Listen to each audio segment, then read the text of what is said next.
வணக்கம் நண்பர்களே. ஒரு மெகா ஹிட்டான ஆனி அமாவாசையானது வர இருக்கு. அதனுடைய சிறப்பு பலன்களையும் பரிகாரங்களையும் இந்த வீடியோவில் சுவாரஸ்யமாக பார்க்க போகிறோம். Welcome back day today channel நண்பர்களே. இன்றைக்கி இந்த வீடியோவில் ஒரு முக்கியமான ஜோதிட தாள்களோ ஒரு முக்கியமான ஆன்மீக தாள்களையோ அதிரடியாக கன்னிராசிரியர்களுக்கு பார்க்க போகிறோம். பார்க்குறதுக்கு முன்னாடி என்ன பார்க்க போகிறோம் அப்படிங்கிறத ஃபஸ்ட்டு சொல்லிடுறேன். என்ன பார்க்க போகிறோம் அப்படிங்கிறத ஃபஸ்ட்டு இன்ட்ரோவில் தெரிஞ்சுக்குங்க. ஒவ்வொருவருடைய வாழ்க்கையிலையும் ஒவ்வொரு மாயமான வாழ்க்கை இருக்கோ. அந்த மாயமான வாழ்க்கைக்கு காரணமே கிரகங்களும் ஆன்மீகங்களும் சொன்னால் உங்களால் நம்ப முடியுதா? கண்டிப்பாக அதுதான் உண்மை. நம்ம லைஃப்பில் நடக்கக்கூடிய எல்லாத்துக்குமே காரணம் கிரகங்கள். அந்த கிரகங்களையே ஆட்டி படைக்கக்கூடிய சக்தி ஆன்மீகத்தில் கடவுளுக்கு இருக்குது. அந்த வகையில் ஒரு மாதம்னு எடுத்துக்கிட்டால் அதில் 2 தினங்கள் ரொம்ப முக்கியமானதாக இருக்கும். ஒன்று முழு நிலவு வரக்கூடிய பௌர்ணமி, இன்னொன்று நிலவே வராத அமாவாசை. இது ரெண்டுமே ஆன்மீக ரீதியாக ஜோதிட ரீதியாக மிக முக்கியமான நாட்கள் என்று குறிப்பிடப்படுது. அதில் இப்போ ஜூலையுடைய 14ஆம் தேதி அமாவாசையானது வருது. கரெக்டாக இந்த அமாவாசை ஆனி மாதம் 30ஆம் தேதி ஆனி அமாவாசையாக வருது. அமாவாசை வரக்கூடிய கிழமை செவ்வாய்க்கிழமை. அதனால் இந்த அமாவாசை சூரிய கிரக அமாவாசை என்று அழைக்கப்படுது. இந்த அமாவாசையில் பிரபஞ்சத்தில் பேராற்றல் நிறைந்திருக்கக்கூடிய காரணத்தினால ஒவ்வொருவருக்குமே பித்ரு சாபங்கிறது நீங்கும். சிலருக்கு பித்ரு சாபம் வரும். அதில் கன்னிராசியில் பிறந்த நேயர்களுக்கு பித்ரு சாபம் நீங்குமா நீங்காதா அப்படிங்கிறத தான் இந்த வீடியோவில் ஷேர் பண்ண போகிறேன். கன்னிராசியில் பிறந்தவங்க யாராக இருந்தாலும் இந்த ஒரு வீடியோவை ஸ்கிப் பண்ணாமல் பாருங்கள். உங்கள் ராசியை சேர்ந்தவர்களுக்கு என்ன மாதிரியான பலன்கள் கிடைக்கும் அப்படிங்கிறத தெரிஞ்சுக்குங்க. அதாவது இந்த அமாவாசையில் பித்ருவுடைய சாபத்தால் உங்களுக்கு நல்லது வருமா, இல்லை பித்ரு சாபமே இல்லாத அளவுக்கு நீங்குமா அப்படிங்கிறத எல்லாமே உங்களுக்கு ஷேர் பண்ணுறேன். எல்லா தாள்களையுமே கன்னிராசிக்காரங்க இந்த வீடியோவை முழுசாக பார்த்து தெரிஞ்சு பயன்பெறுங்க. அதோடு கன்னிராசிக்காரங்களுக்கு அமாவாசையில் சில பரிகாரங்கள் செய்கிறதையும் சொல்ல போகிறேன். அந்த பரிகாரம் ரொம்ப சிம்பிளாக இருக்கும், ஆனால் உங்கள் தலையெழுத்தை மாற்றும். நிறைய பேர் அமாவாசை சாதாரண நாளுன்னு சொல்லி கடந்துடுறோம். அமாவாசை ஒரு பக்கம் முன்னோர்களை வழிபாடு செய்ய உகந்த நாளாக இருந்தாலும், இன்னொரு பக்கம் அமாவாசை பார்த்திங்கன்னு வச்சுக்கோங்களேன், நம்ம வாழ்க்கையில் சில பரிகாரங்கள் செய்து நல்லது செய்ய உகந்த நாள் என்று குறிப்பிடப்படுது. அதனால் அமாவாசையை மட்டும் சாதாரணமாக நினைக்கக்கூடாது.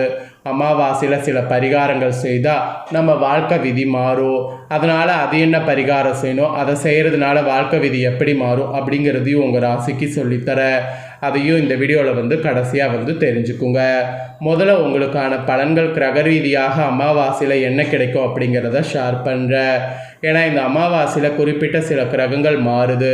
அதெல்லாம் வைத்து தான் உங்களுக்கு என்ன பலன்கள் அப்படிங்கிறத சொல்ல போகிறேன். அதெல்லாம் வைத்து உங்கள் ராசிக்கு என்ன பலன்கள் கிடைக்கும் அப்படிங்கிறத தெரிஞ்சுக்குங்க. அதற்கேற்ப நடந்து பயன்பெறுங்க. சரி வாங்க, உங்களுக்கான பலன்கள் என்னங்கிறத இப்போ இந்த வீடியோவில் பார்க்கலாம். ஸோ கன்னி ராசியில் பிறந்த நேயர்கள் யாராக இருந்தாலும் பிரபவ வருடம் ஆனி மாத இந்த அமாவாசையில் கிரகநிலைகளை ஆராய்ந்து பார்க்கும் பொழுது அமாவாசை தொடக்கத்தில் உங்கள் ராசிநாதன் புதன் தொழில் ஸ்தானத்தில் சூரியனோடு இணைந்து சஞ்சரிக்கிறார். எனவே இதன் காரணமாக புதத்திய யோகம் அப்படிங்கிற ஒரு ராஜயோகம் உருவாகுது. இதனால் பொருளாதார நிலை உங்கள் ராசிக்கு உயரும்னு சொன்னால் அது மிகையாகாத ஒரு உண்மை. அதோடு புதிய முயற்சிகள் எது செய்தாலும் அதில் வெற்றிங்கிறது கிடைக்கும். அதனால் புதிய முயற்சிகள் எது வேணாலும் நீங்கள் செய்து கொள்ளலாம். எதிர்காலத்தை பற்றிய பயம் கூட உங்களுக்கு விலகும். மெயினாக உங்களுக்கு லாபகுருவினுடைய ஆதிக்கத்தால் லாபம் கொண்டே இருக்கும். அதனால் லாபம் வருவதை கண்டிப்பாக மிஸ் பண்ணாமல் பயன்படுத்திக்குவது நல்லது. அது மட்டும் இல்லாமல் புதிய பங்குதாரர்கள் இணைந்து பொருள் வளம் பெருக வழிவகுத்து கொடுப்பார். அதையும் நல்லா யூஸ் பண்ணிக்கோங்க. ஆரோக்கிய தொல்லைலாம் இருந்ததுன்னா அதெல்லாம் அகலும். உற்சாகத்தோடு செயல்படுங்க போதும். அஷ்டமத்து செவ்வாய் மாறிய பிறகு உங்களுக்கு ஆட்டோமேட்டிக்காக மன நிம்மதி இந்த அமாவாசையில் அதிகரிக்கும். உத்தியோகத்தில் உள்ளவர்களுக்கு கூட உயர் அதிகாரிகளுடைய ஆதரவு திருப்தி தரும். இந்த மாதிரி திருப்தி தருவது, ஆதரவு கிடைப்பது, இது மாதிரி தான் உங்களுக்கு பாசிட்டிவாக இனி இந்த அமாவாசை நாட்கள் செல்லும். இதை தொடர்ந்து செவ்வாயில் ரிஷபம் பார்த்திங்கன்னு வச்சுக்கோங்களேன் வருது. செவ்வாய் பகவான் ரிஷப ராசிக்கு வராரு. இது அமாவாசையில் நிகழ்ந்து வைத்து இதனால் என்ன பலன்கிறத சொல்கிறேன். ஆனி அமாவாசை அன்னைக்கு செவ்வாய் ரிஷப ராசிக்கு செல்கிறார். உங்கள் ராசிக்கு 3, 8 ஆகிய இடங்களுக்கு அதிபதியானவர் செவ்வாய். அவர் பாகிஸ்தானத்திற்கு இப்போ செல்லும்போது இடம் பூமியால் லாபம் உங்களுக்கு கிடைக்கும். இல்லத்தில் நல்ல சம்பவங்கள் நடைபெறும். அதோடு கடன் சுமையின் காரணமாக வாங்கிய இடத்தை விற்றுவிட்டோமோ என்று கவலைப்பட்ட உங்களுக்கு புதிய இடம் வாங்கக்கூடிய யோகம் உண்டு. பல நாட்களாக நடைபெற்ற பஞ்சாயத்து இப்போ நல்ல முடிவிற்கு வரும்.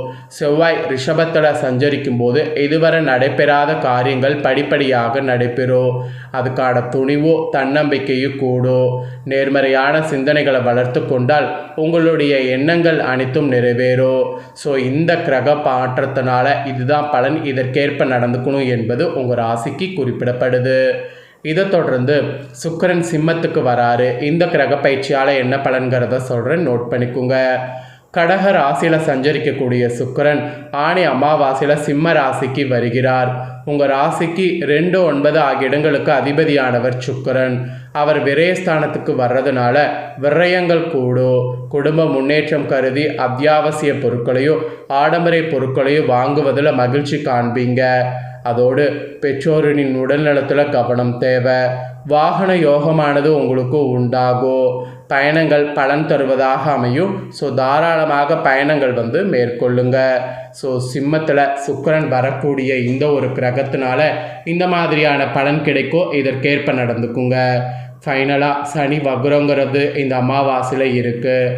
ஆனி அமாவாசையில் கரெக்டாக மீன ராசியில் சனி வக்ரம் பெறுகிறார். உங்கள் ராசிக்கு 5, 6 ஆகிய இடங்களுக்கு அதிபதியானவர் சனி. அவர் வக்ரம் பெறுவது ஒரு வகையில் நன்மை தான். 6வது இடத்திற்கு அதிபதியானவர் வக்ரம் பெறுறதுனால எதிரிகளுடைய தொல்லை குறையோ. லாப நோக்கத்தோடு பழகியவர்களை இனம் கண்டு கொள்வீர்கள். உத்தியோகத்தில் உயர் அதிகாரிகள் உங்கள் தேவைகளை பூர்த்தி செய்வார். கடன் சுமைக்கு பாதிக்கு மேல் குறையோ. மாற்று மருத்துவத்தால் உடல்நலம் உங்களுக்கு சீராகும். உங்கள் ராசிக்கு 1, 4, 9 ஆகிய இடங்களில் சனியின் பார்வை பதிகிறது. அதேபோல் குருவின் பார்வை சனியின் மீது பதிவதால் சனி பகவானின் கடுமை குறைந்து நன்மைகள் அதிகரிக்கும். குறிப்பாக குடும்ப ஒற்றுமை பலன்படும். உடன் பிறந்தவர்களுடைய திருமண காரியம் கைகூடும். வீடு இடம் வாங்கக்கூடிய யோகம் உண்டு. வெளிநாடு சென்று படிக்க விரும்பிய பிள்ளைகளுக்கு எடுக்கக்கூடிய முயற்சி நிறைவேறும். உத்தியோகத்தில் வரக்கூடிய இடமாற்றம் இனிமை தரக்கூடிய விதத்தில் அமையும். அரசியல் களத்தில் இருப்பவர்களுக்கு திடீரென நல்ல பொறுப்புகள் சேரும். இந்த மாதிரி தான் உங்களுக்கு சனினால் பலன் கிடைக்கும். ஆக மொத்தம் இந்த அமாவாசையில் பொது வாழ்வில் இருக்கக்கூடிய உங்கள் ராசிக்காரங்களுக்கு முயற்சிகளில் வெற்றி கிடைக்கும். வியாபாரம் மற்றும் தொழில் செய்பவர்களுக்கு நிலையான வருமானமும் நிதிநிலையில் ஆதரவும் கிடைக்கும். கலைஞர்களுக்கு எதிர்பார்த்த முன்னேற்றம் உண்டு. மாணவ மாணவிகளுக்கு போட்டி பந்தயங்களில் வெற்றி கிடைக்கும். பெண்களுக்கு ஆரோக்கியத்தில் கவனம் தேவை. அடிக்கடி பயணங்களும் அதனால் விரயங்களும் ஏற்படும். ஸோ அதனால் கொஞ்சம் கவனமாக இருக்க வேண்டியது அவசியம். ஸோ இதெல்லாம் தாங்க உங்களுக்கான பலன்கள். இதற்கேற்ப நடந்து பலன் பெறுங்க. என்ன நண்பர்களே, உங்கள் ராசிக்கு என்ன மாதிரியான பலன்கள் கிடைக்கும் அப்படிங்கிறத தெரிஞ்சுக்கிட்டீங்களா? இதற்கேற்ப நடந்து பலன் பெறுங்க. இதை உங்கள் ஃப்ரெண்ட்ஸ் ஃபேமிலிக்கும் லைக் பண்ணி ஷேர் பண்ணுங்கள். அவங்களும் பார்த்து பயன்பெறட்டும். இதே போல் புதிய தகவல்களை தெரிந்து கொள்ள மறக்காமல் சேனலை சப்ஸ்கிரைப் பண்ணுங்கள். கூட பெல் பண்ண ப்ரெஸ் பண்ணுங்கள். அப்போ தான் நான் போகிற மற்ற அப்டேட்டான வீடியோ உடனுக்குடனே தெரிஞ்சு பயன்பெற முடியும்.